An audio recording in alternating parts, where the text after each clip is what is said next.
Hi, and welcome to another question from the Best of Cat series. In this question, what we are going to do is we are going to look at the concept of profit, loss, and discount, and we are going to try to use a few methods to solve the same question that we have here. So you can just have a look at the question, try it out on your own by pausing this video, and then have a look at the solution.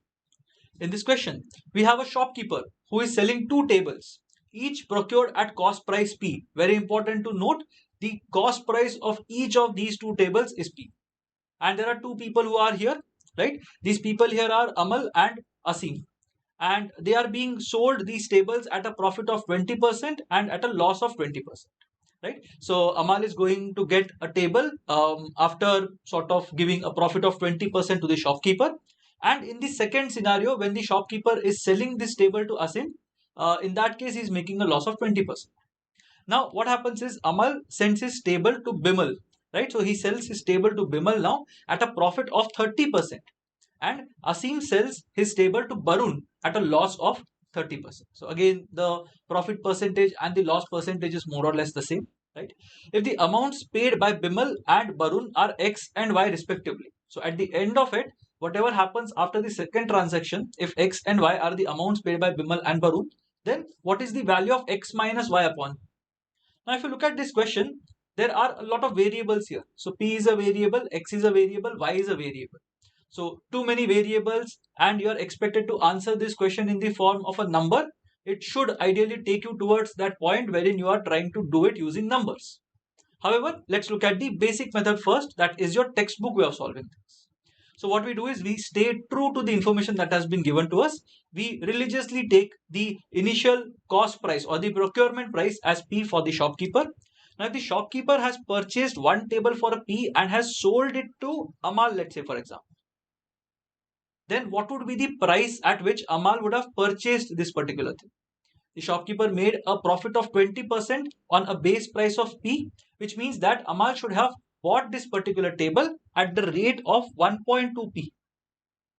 Similarly, if you look at what has happened in case of Asim, Asim has bought another such table priced at the or that costed the shopkeeper the same amount.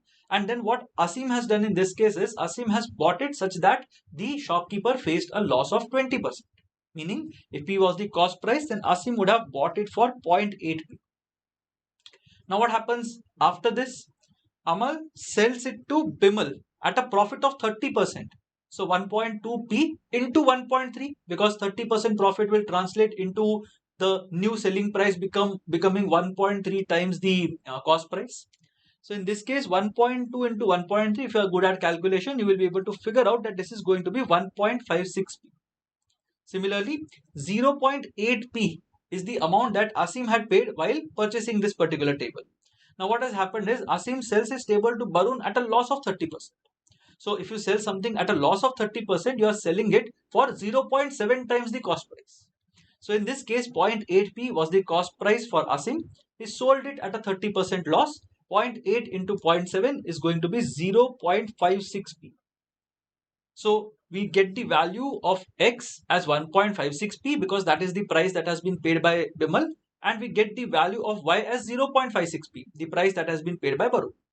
Now X minus Y in this case will be 1.56p minus 0.56p divided by P. This should be the value of the expression that has been given to us.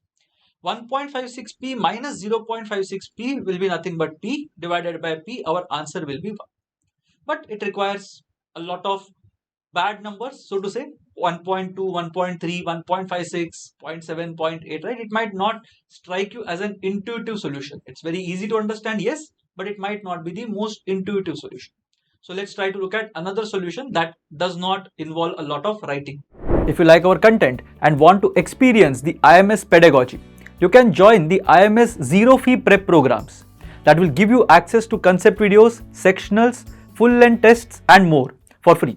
You may click on the I button or on the link in the description box below to access the same. Happy learning!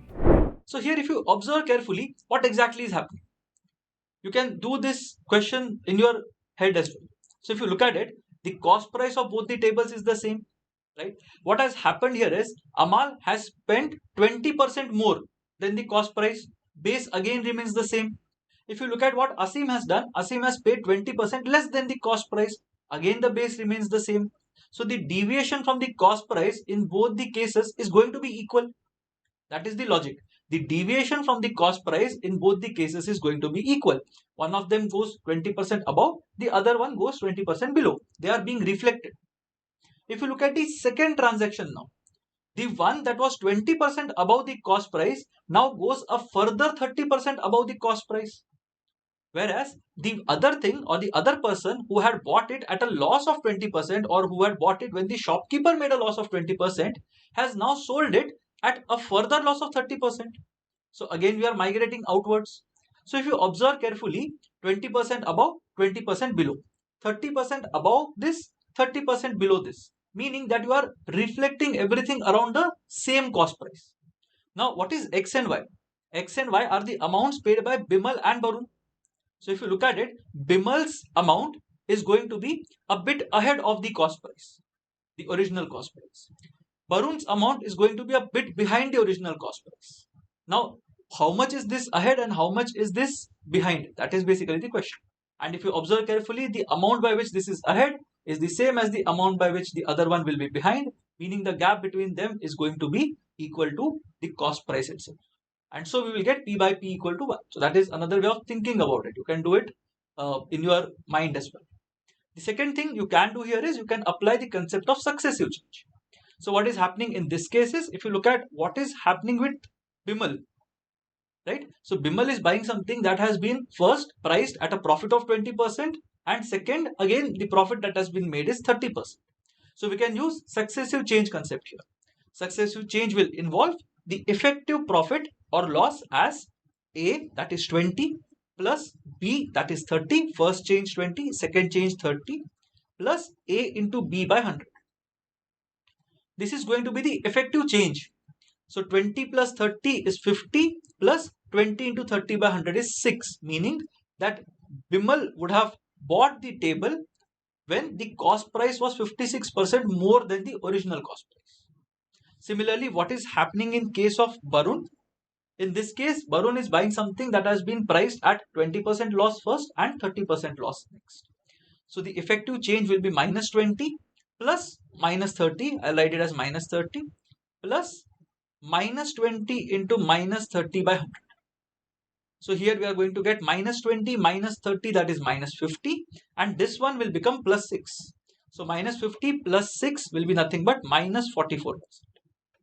So again, if you observe carefully, what has happened here is Bimal has bought it at a profit of 56% or at a price that is 56% higher than the original price.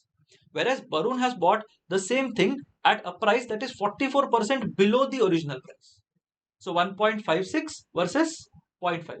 Again, you are going to get the same thing.